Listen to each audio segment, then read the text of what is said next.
Assalamu alaikum wa rahmatullah, and good afternoon to all of our respected viewers of the Voice of the Faith's Facebook page as well as the Voice of the Faith's YouTube page. It gives me great honor and pleasure once again to conduct this particular session, and of course, this is the Voice of the Faith's Matric Revision Program. It is held annually in collaboration with Futures Academy SA Online High School.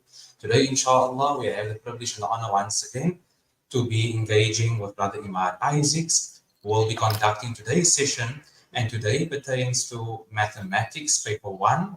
Brother Imaad will be going through the nature of roots as well as functions, inshallah. So I hope that all the matriculants out there, as well as all of our viewers, if you have matriculants who are in your family, amongst your friends, amongst your peers, your neighbors, all of those who you know out in society or in matric, and who are currently preparing for the examinations, I urge each and every one of you to please forward and send this link to them, inshallah, in order that they may adequately prepare for their trial examinations as well as their NSC examinations. Without further ado, we now hand over to Brother Imaad Isaacs from Futures Academy to go through the coursework and the material for mathematics paper 1, particularly this topic for today will be on the nature of roots as well as functions. All yours, Brother Imaad.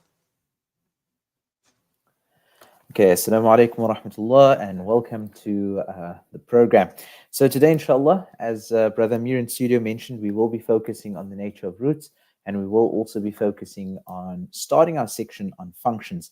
Now, when we consider these, this particular section, and we're looking at functions, and like I said, why we're touching the nature of roots, it's examined generally in the section on algebra, right? But of course, we need to understand what a root is. A root is the solution to the function equal to 0. In other words, when the y value of a particular function is equal to 0, okay, we know that is when it cuts the x-axis, okay? Another word for a root is the x-intercept, and the third word is, of course, roots. So we must be familiar with that. Then if we go back to what we mentioned in the first week, if we start looking at the skills in terms of the tick list, and we go to the section on functions and graphs, right? So I'm not exactly going into functions and graphs in the first half of this, but when we're talking about nature of roots and we're talking about roots, we are particularly talking about the x-intercepts of particular functions, and hence why it's appropriate to also speak about graphs. Now, in terms of functions and graphs, if we look at the skills required in terms of the cognitive levels going from cognitive level 1 all the way through to 3, or cognitive level 4, that's from knowledge, to all the way through to problem solving and complex procedures, then we can see level 1 skills as being able to plot points. It's filling in a table for functions, writing down the asymptotes of given functions, writing down the domain and the range of given functions, right? Finding the x and y intercepts of graphs. We'll all consider these things to be knowledge questions. Now, if you remember from our first session, we indicated to you that you must be competent in the sections that are level 1 and level 2, or the questions that are categorized as level 1 and level 2 questions. And that makes up 55% of the paper. Okay, so what we mean is by the time you come to the matric or the grade 11 final exam, this must be like second nature. That's what we mean by knowledge questions, right? It's almost direct recall. It's very, very, very, very simple calculations. Defining a function, okay? So the definition of a function must also be known. Reading information off a graph, again, level 1 skill, things that are easy for you to actually see. Finding the inverse of a function of the form f of x equals b to the power of x. So in other words, the inverse of an exponential function, which you know is the logarithmic function. And once again, all of these things that were highlighted in yellow come from your knowledge from grade 10 and under.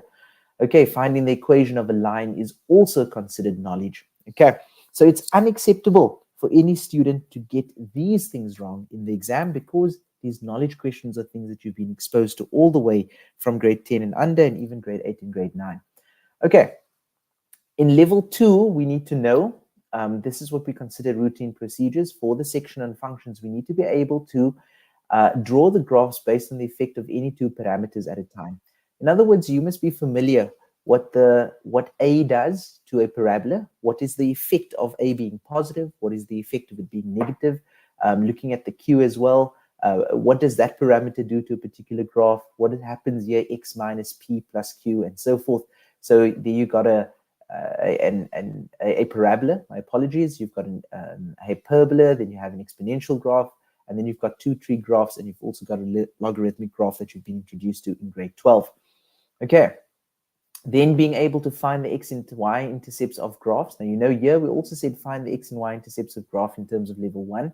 Sometimes where it might be a complex, not complex, but a routine procedure is where there's a little bit more algebra involved, where you have to manipulate certain functions or the algebraic equations in order to find the x and the y. Okay, find the equation of a function with one unknown parameter. That's also something you must be familiar with. Finding the turning points, finding the intersection of the asymptotes for the hyperbola. Remember what that asymptotes intersection actually represents. That's also quite important.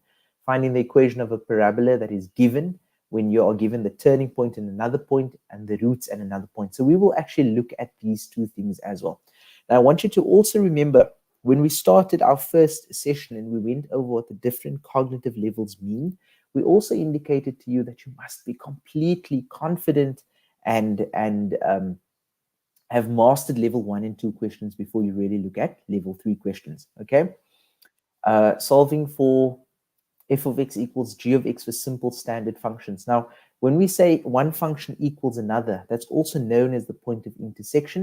You must be able to show that a function is one-to-one, find the inverses of basic functions, particularly a hyperbola, a parabola, as well as a linear or straight line function. Okay, and then being able to sketch the function and the inverses. And then lastly, the level 3 questions is being able to sketch multiple functions on one set of axes, given at least 3 non-standard parameters. I just want to mute this thing over here so that we don't get any interruptions. Okay, there we go. And you must also be familiar with finding the equation of parabola in a form that is different from the form that should be used with the given information. Okay, so that means being able to convert from one form of the parabola in terms of its algebraic equation to another form thereof. And then also finding the x values or intervals for the following algebraic relationships. Can you read where one graph minus the other graph is equal to some constant? Okay. Can you determine when the graphs are equal? Can you determine taking one product or one y value of one graph, multiplying it by another, and seeing where it's positive or where it's negative? Okay. And this thing that's highlighted here, that's listed level 3, it's really, really simple. Although it's rated as a complex procedure, it's not difficult. It's fairly easy. But we often find that students are getting these questions still wrong. Okay, so not in this session, but definitely in the next one, we will be covering that. Okay, let's see what else. Solve inequalities based on the graphs, once again related to these things. Determine the characteristics of a function produced from the transformation. So we will also speak at least another 2 sessions where we will be dealing with functions and particularly looking at the reflections and transformations, and then finding the equations of lines of symmetry giving cryptic information. That's where we start seeing the equations of the lines of symmetry is really a level 2 question. Okay, but given certain cryptic information, that's when we start turning it into a little bit more of a complex procedure, going to level 3. Unusual inverse relations of functions and evaluating and commenting on function properties and their graphs. So that's everything you need to know, right? And as we indicated, when you start with any section, go over what the section involves. Try to rate whether you have no clue as to what that thing is, or whether you are not sure about it, but you have some idea, or whether you actually know what we are talking about with respect to each of these levels in the given sections. Okay. Then if we go back to our slides in the early session, we also looked at what are the weightings, right? So if we look at functions is plus minus 23%, and then calculus is another 23%, and together, you know, calculus builds on functions. These 2 sections together is nearly a third of the paper. You're looking at approximately 45 to 46% of the examination focused on functions and calculus. Okay, so righto. let us get into this quickly and let us go over the nature of roots.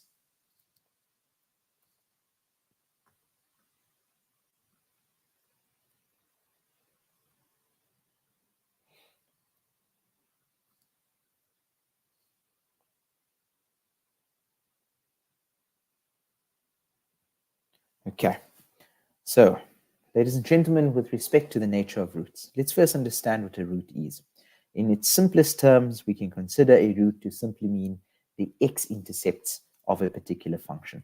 It is also the solution to a function when it's equal to 0. In other words, what are the x values when the y value is 0, and hence the x-intercept. And the third way we can describe it is, of course, using the word root itself. Okay. Right there. We can use the word root itself. Okay. Now, in order to determine the nature of roots, we are looking at it with specific respect to a parabola. Okay. In other words, we want to know what is actually happening with the x-intercepts on a parabola. So, if we go and we look at a parabola, let's bring up the whiteboard very quickly.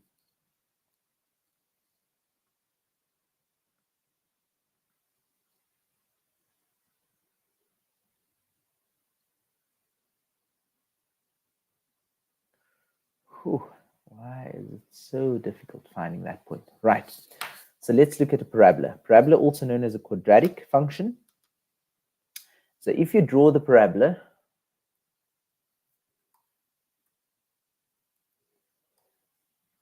there we go. It's shift to get the lines all straight. So if we draw a parabola, then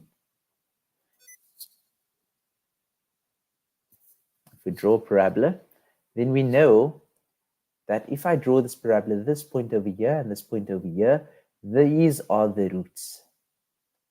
Okay, those are the roots.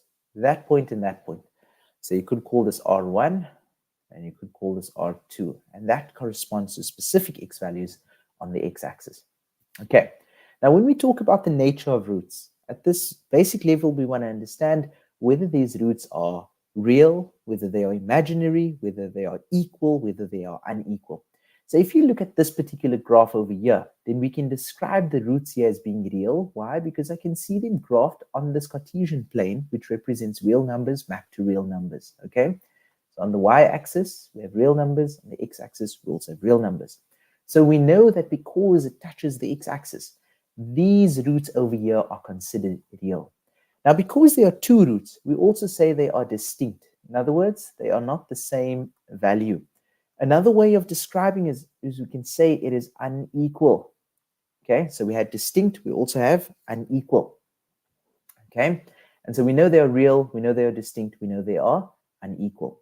Now, let's take another curve. Let's draw another graph. And what does it look like over here?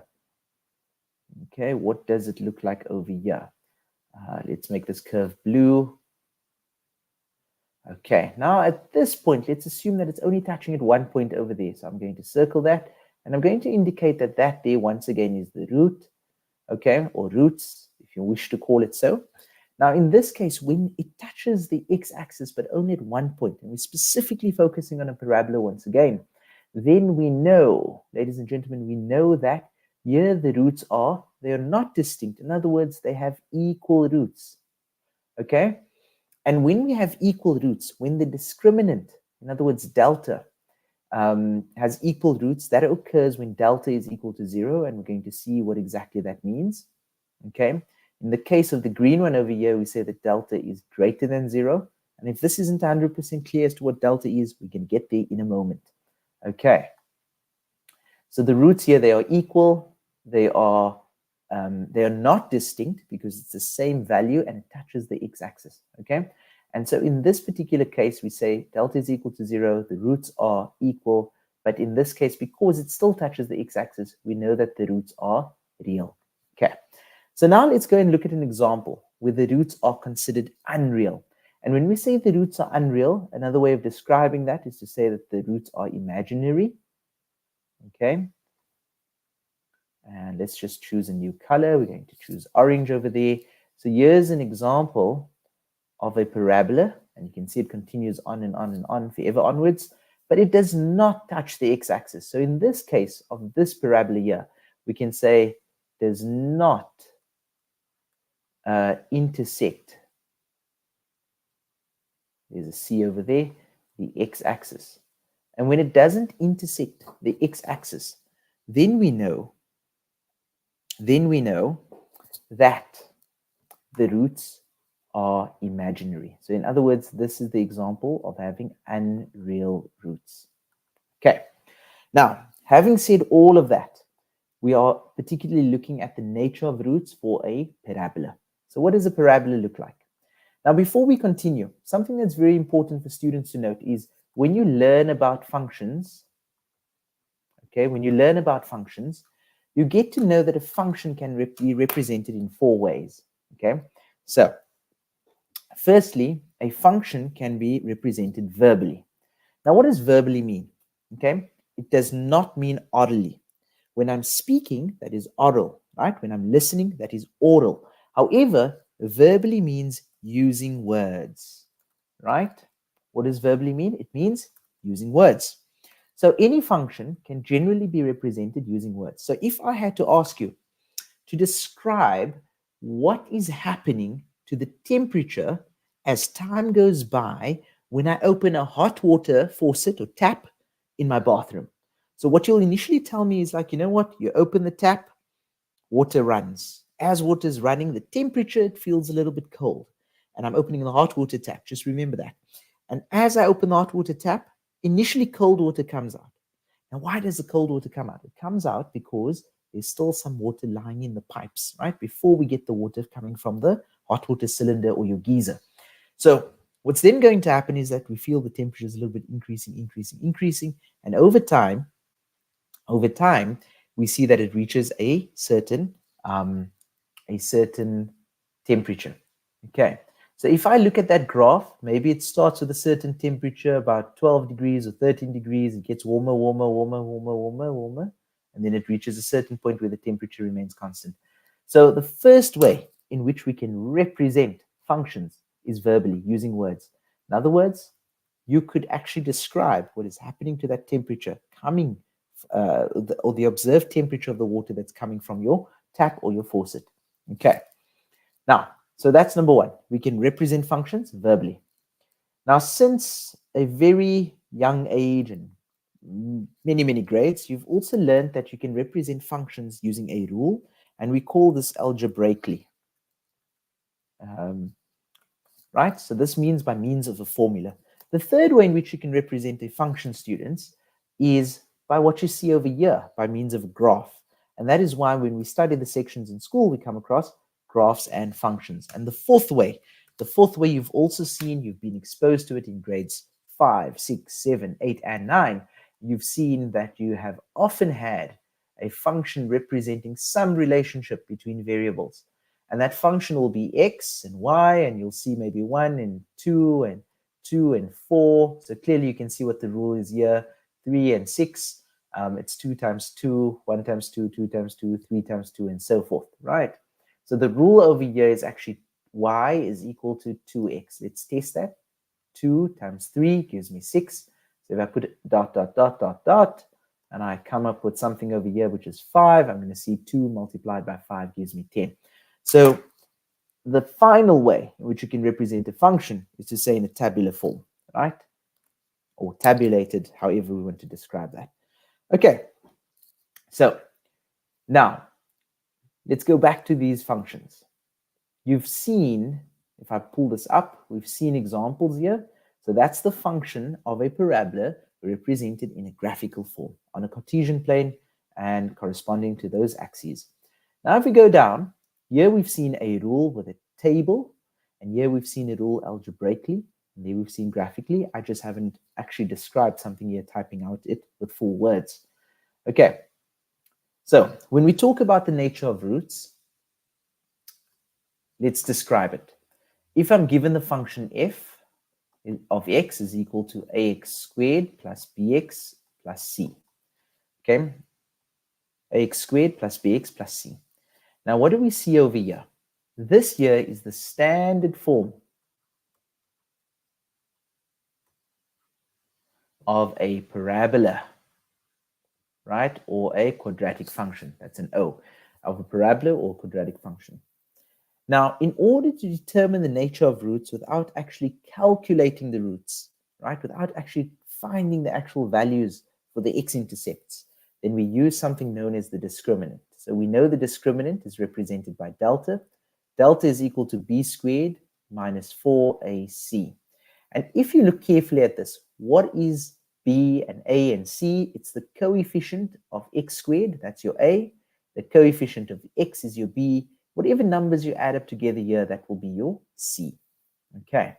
Now, depending on the value that pops out once you actually substitute in your a, b, and c over here, then you're going to get either some positive number, either 0, or some negative number for the sum of all of these things, of b squared minus 4ac. And once again, depending on that value, it's going to determine whether we have real roots. So if delta is greater than or equal to 0, then we say that the roots are real. If delta is less than 0, then we say that the roots are unreal or imaginary. Okay. Righto. So let's go to our summary. We've typed it up for you very briefly here. Delta is equal to b squared minus 4ac. If delta is less than 0, it is imaginary. If it is equal to 0, then we say that they are equal roots.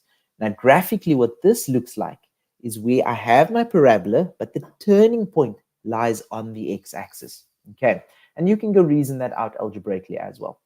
Here we have delta is greater than 0. In other words, the sum of b squared minus 4ac is actually equal to some positive number, tells you that the roots are unequal. And that means that the graph of that parabola is going to intersect on the x-axis. Now, once you actually determine that delta is positive, then you check what is the value of delta. Is it 16? Is it 25? Is it 169? Right? Is it 36? Is it 81? Etc. Is it 225? If it's any of those values that I just mentioned now, then you know that the delta value is a perfect square. And when delta is a perfect square, you will know from your quadratic formula. The quadratic formula is given as x is equal to minus b plus minus the square root of b squared. Let's just leave it out of b squared for now. Let's just call it delta. So you can see that that's delta all over 2a. But you're also well aware that the value of delta, right, is b squared minus 4ac. Okay, and if this thing here is a perfect square, then you know you can find the root of a perfect square, right? And therefore, the entire value here will be considered a rational number where the roots will be rational. Okay, so let's go back to the slide once again. If the delta value is a perfect square, it was positive and it's a perfect square, then we say that the roots are rational and they are unequal.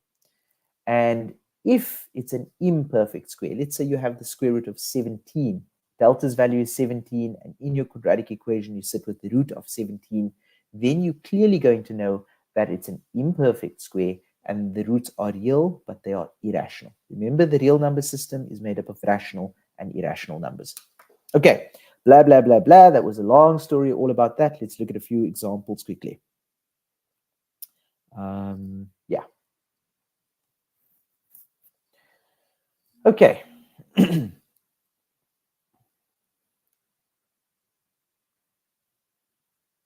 Okay, so let's look at a few examples. Let's just pull this in. Okay, so there's a question asking us to determine the nature of roots without solving the equation, right? So when they say without solving the equation, what they mean is we must use the discriminant. We must use what we have at our disposal in terms of delta. Okay.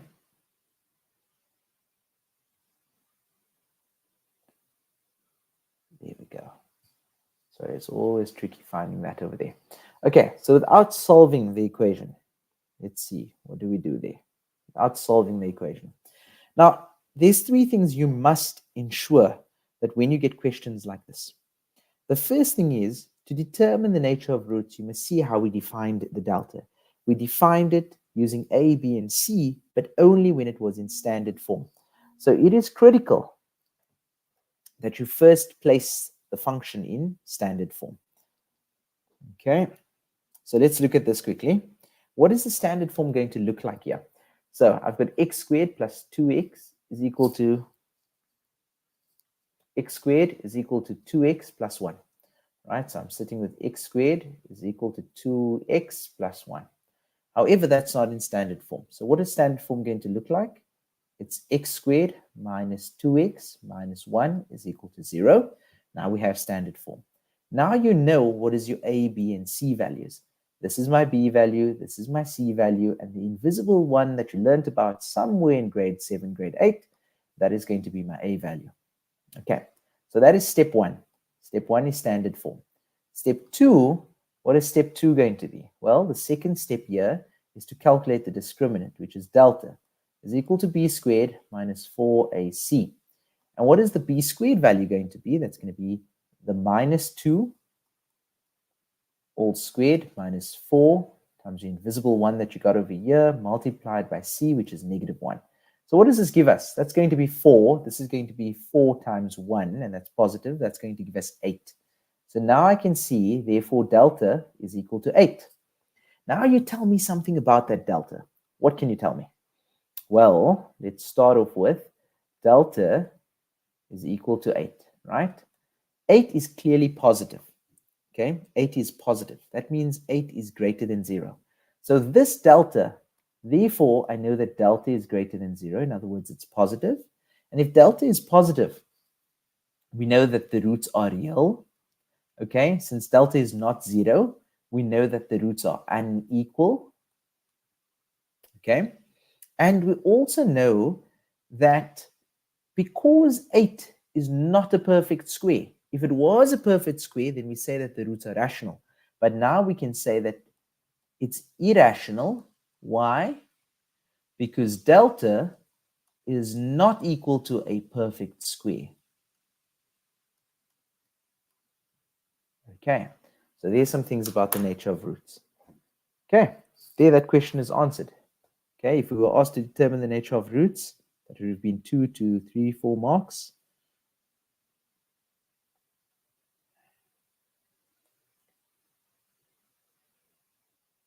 Okay, right.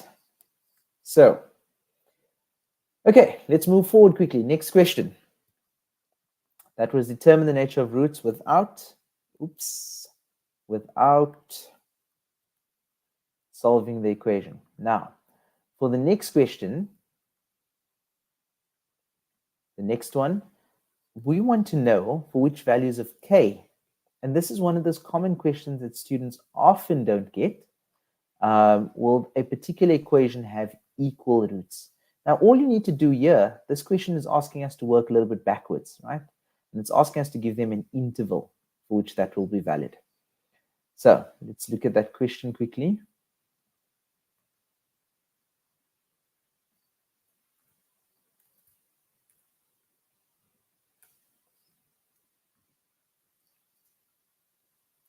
Okay. For which values of k,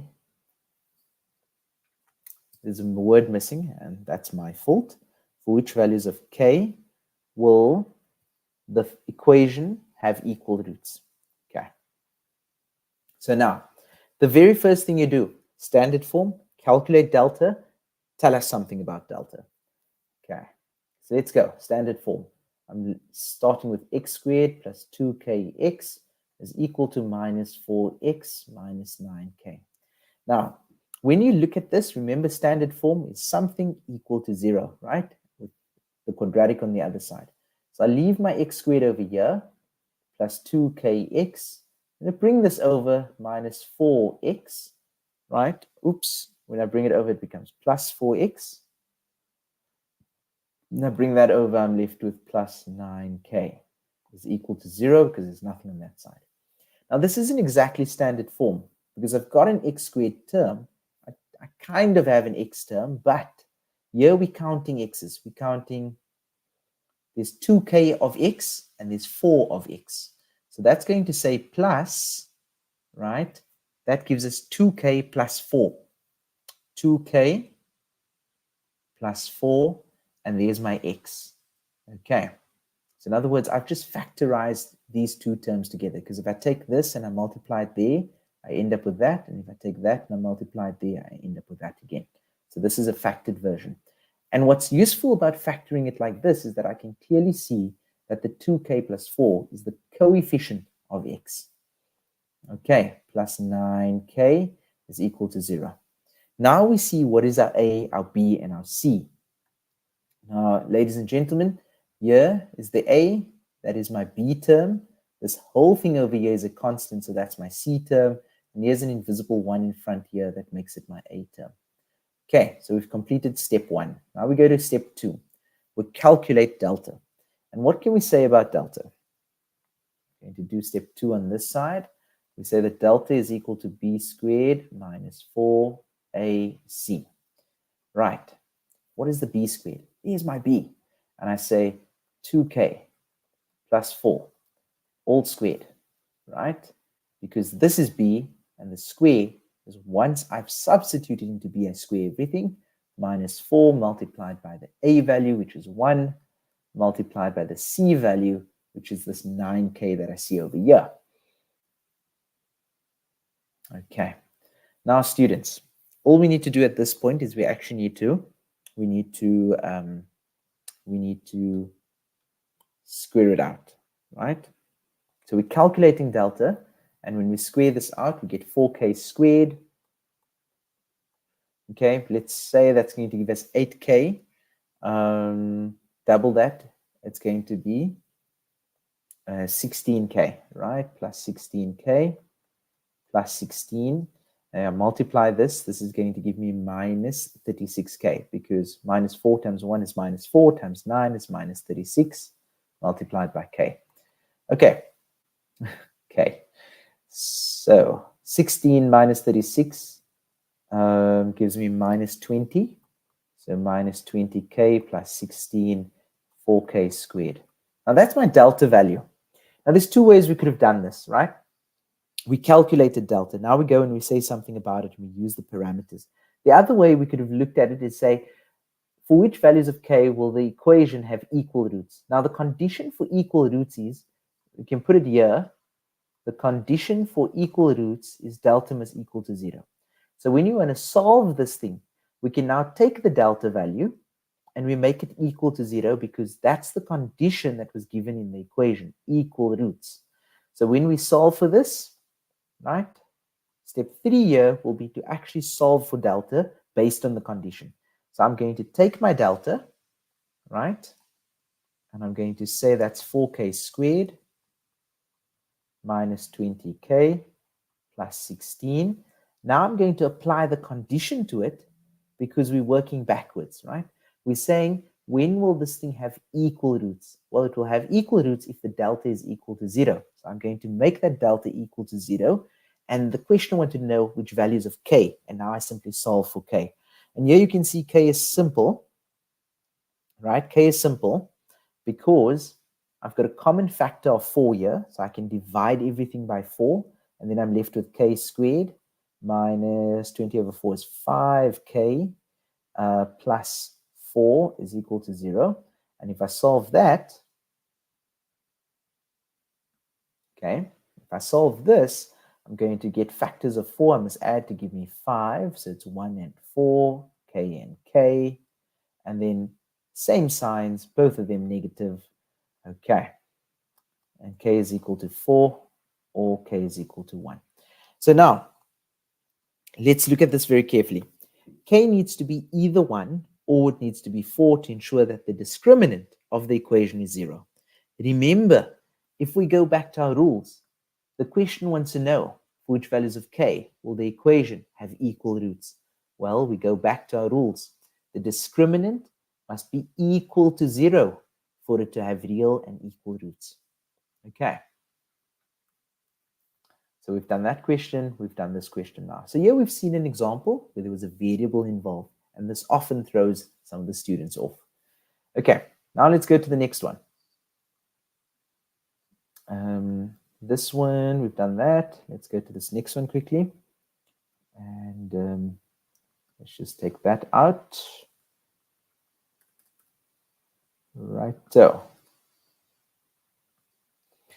for the equation x multiplied by 6x minus 7m is equal to 5m squared, prove that the roots are real, rational, and unequal if m is positive. Now, this is one of those questions. Sometimes we tell you if m is positive. Sometimes you have to use number sense to see why m could possibly not be anything else, right? Or the variable couldn't be anything else. So let's look at this example. Now we're going to do the same exact steps again, okay? The same exact steps again.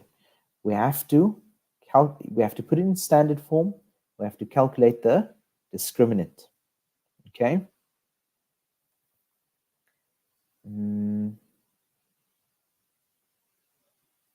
I just want to see quickly if I go back. Before we get to that one, let's do this one here, because I do apologize profusely. I have kind of skipped one. Here we go. Totally my fault. Okay, there we go. Now, this question, for the nature of roots, it says, prove the equation has two unequal irrational roots. Now, when the two roots are unequal, let's start by number one. For unequal roots, and they are irrational. So whether they are rational or irrational, they are still real, right? That means the delta value is going to be positive. The second thing is for them to be unequal. It means it's strictly positive, meaning it's not zero, but it's greater than zero. And then thirdly, for it to be irrational roots, we know that the delta value actually needs to be an imperfect square, so not a square number. So let's start by number one. We need to put this thing in standard form. So I'm sitting with x squared is equal to 2x plus 9. What do I do now? Well, standard form is going to look like x squared minus 2x, right, minus 9 is equal to 0. Right, so now I've got my a, b, and c. Now we calculate delta. What is delta? B squared minus 4 times a times c. The b value is this thing over here, whatever's in front of x. So it's minus 2 all squared minus 4 times 1 times minus 9. Now, let's calculate that. This 4 times 9, positive and positive, is going to be 36. And then I've got this, that's going to give me 4. So my delta value is equal to 40. Now you say some things about delta. What can we say about delta? Well, we observe here, delta is equal to 40. Therefore, delta is greater than 0. And what does that mean? The roots are real, okay? And because they're strictly positive, they are unequal. And then you can say they are also, therefore, irrational. How do we know they are irrational? What's your reason for that? What's the logic behind it? Is we say that delta is equal to 40 does not equal to a perfect square. Okay. Not equal to a perfect square. Right. So now moving forward, we can go to that other question. Okay. Now, for this one over here, I wanted to actually say, if we have a case, right? If we have a case,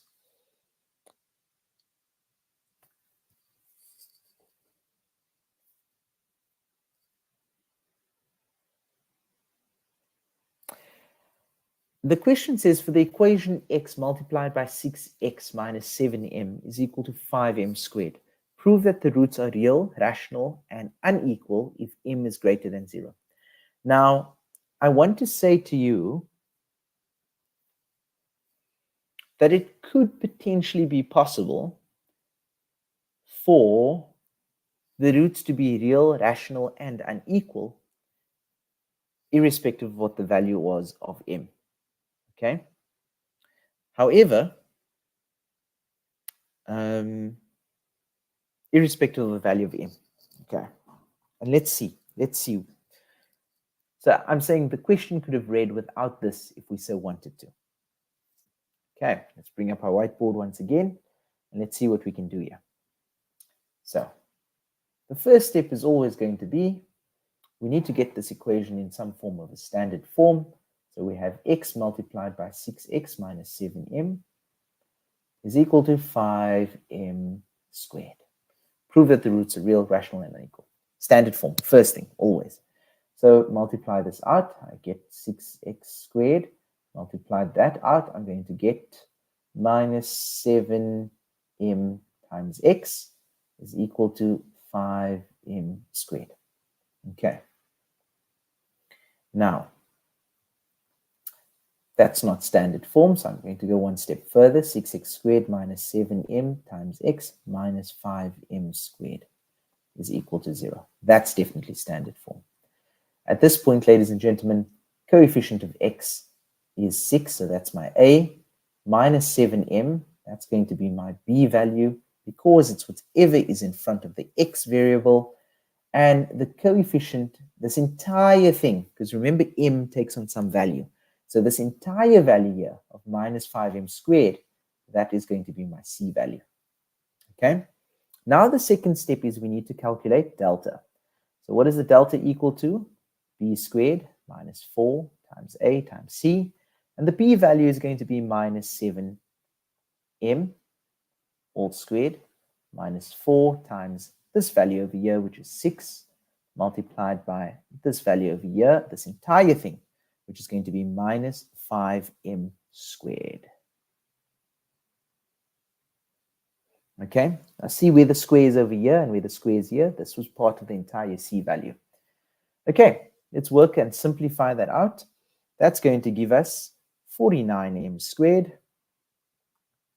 because we square negative times negative is positive, 7 times 7 is 49, and m times m is m squared. Then this is a negative times a positive, it gives me a positive, so basically two negatives. And then I've got 6 times 5 is 30, 30 times 4 is 120. And that's going to give me 120 m, ugly m squared. Okay, fairly simple at this point. I'm counting m squareds. I've got 49m squared plus another 120m squared. That's like 120 plus 49 candies. So that's going to give me 169m squared. Now, the question is, we taught you something about number sense not too long ago. 169m squared, okay? They said if m is greater than 0, so you're going to put a m in there, a positive number. But even if they didn't indicate m is greater than 0, you know from our first lesson that m squared is greater than 0, right? For any m. Because any number, when we square it, whether that m was negative or positive, will always end up positive if we square it. So for any value of m that I put in here, I'm going to end up with some positive value. So what am I getting at over here?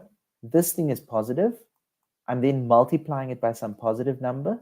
So irrespective of whether we were using a positive base for m or negative base for m, the value of m itself, when we squared it, will always be positive. Therefore, we say that the delta, right, will be positive for any m, because it doesn't matter what I square. I'm going to end up with a positive number. And a positive times a positive gives me a positive. So delta is always positive. And hence, therefore, the roots are real, right? And since this is not equal to 0, but rather strictly positive, the roots will also be unequal. Okay. Right. So, okay, let's move on. That's the question. We've demonstrated it. We've calculated the value of delta, and we said something about it. Okay, let's move on quickly. Now here's a fairly simple one. We've done all of that. We've done this one here. Let's go and do this one now.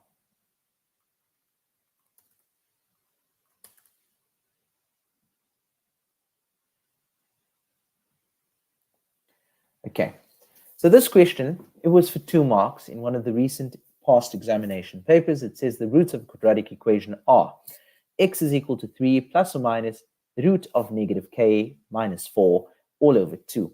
For which values of k are the roots real? Now, if you look at this, I want you to examine this carefully. When you look at your quadratic formula, oops, that's on me. If you look at your quadratic formula, we know that the quadratic formula is x is equal to, as a root, or the x-intercept, minus b plus or minus the root of b squared minus 4ac all over 2 times a. Now, when you look at this, ladies and gentlemen, you need to look at the form that we see over here. This form is telling us there's a b, there's something here, and what makes the roots real or unreal depends on what goes under this bracket. Okay, so if you look at what's given in the question gives you x is equal to 3 plus or minus the root of minus k minus 4 all over 2. So once again, it depends on what we see under this bracket. It's going to tell us whether the roots are real, unreal, rational or irrational, etc. So what we're really interested in is delta, and we're really interested in the thing under the root. Okay, so we don't really care about the rest of this fraction. So for which values of k are the roots real? Now we go back to our conditions. We had 3 conditions: delta equal to 0, delta greater than 0, and delta less than 0. Now, when is it going to be real? It is real for this or for this. So again, the condition will be the following. The condition will be delta is greater than or equal to 0. Then I have real roots. Right? So now we look at the example given here, and we say, let us look at what's inside or beneath the square root, and we treat that as delta, because that's what's going to make the difference for this question. So we say minus k minus 4. What is the condition we are interested in? Well, it needs to be greater than or equal to 0. Okay, greater than or equal to 0 for the roots to be real. And now I can say that that is k, and I'm still left with minus 4. I took the k over to the other side. Now I write this in a notation that we are all comfortable with.